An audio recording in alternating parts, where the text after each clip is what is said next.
Selamat pagi, salam sejahtera dalam kasih Tuhan. Mari kita berdoa. Pujian, hormat, syukur kami naikkan kepadamu Bapa, sebab Engkau yang berkemurahan mengaruniakan segala kehidupan yang baik kepada kami. Saatnya kami akan mendengar dan merenungkan firman-Mu. Berkatilah kami pagi hari ini. Dalam nama Tuhan Yesus. Amin. Mazmur 129 ayat 5 sampai ayat yang ke-8.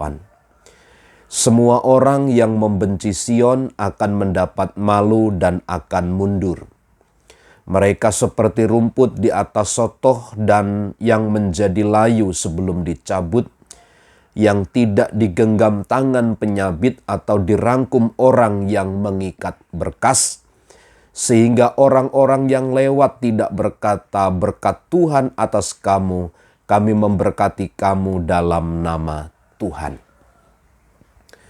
Untuk kesekian kalinya, pemazmur mengutarakan tentang kedudukan orang-orang fasik, mereka yang benci kebenaran, mereka yang tidak mengasihi Tuhan, mereka yang terlibat di dalam segala kejahatan. Diumpamakan mereka adalah sebagai atau seperti seorang yang membenci Sion. Dan orang yang membenci Sion itu mereka akan mendapat malu dan akan mundur.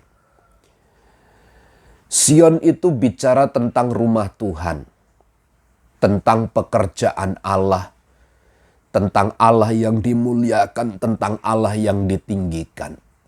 Sion dibenci oleh orang-orang. Dan bagi mereka yang membenci, tentu mereka akan mendapatkan balasannya dari Tuhan. Sebab menurut pemazmur mereka akan mendapat malu dan akan mundur. Saya tidak katakan hanya sekedar mereka membenci rumah Tuhan, bangunan atau gedung gereja. Tetapi lebih kepada eksistensinya dari sebuah gedung itu yang di dalamnya ada satu oknum, yaitu Allah sendiri yang berdiam di dalamnya. Ada satu kebenaran yang selalu diberitakan di sana. Bahkan lebih daripada itu, mereka seperti rumput di atas sotoh yang menjadi layu sebelum dicabut, yang tidak digenggam tangan penyabit atau dirangkum orang yang mengikat berkas. Artinya mereka tidak selayaknya dipakai oleh orang-orang yang mencari rumput.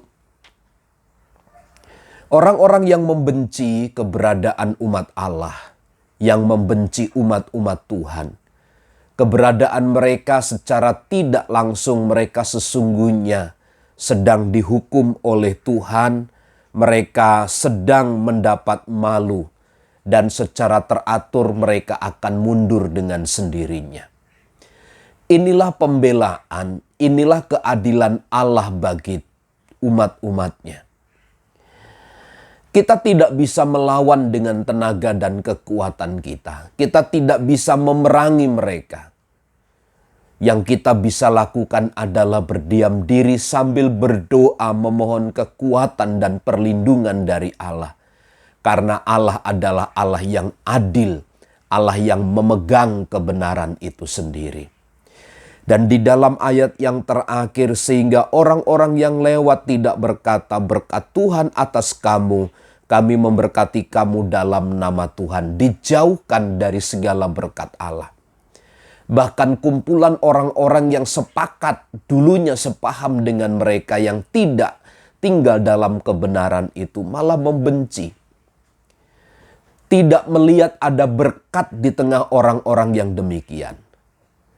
Pagi hari ini Bapak Ibu Saudara, dalam kapasitas kita sebagai umat-umat Allah, maka mari tetaplah kita berdiri di atas kebenaran dan jangan takut terhadap segala hal yang harus menimpa kita. Karena Tuhan yang adil itu akan menjadi pembela kita dan pasti Dia akan menolong kita dengan kekuatannya, dan kekuatan dari Tuhan itulah yang akan menyanggupkan dan memampukan kita untuk tetap berdiri di atas kebenaran firman Tuhan. Karenanya Bapak Ibu Saudara, tetap tinggallah di dalam Tuhan.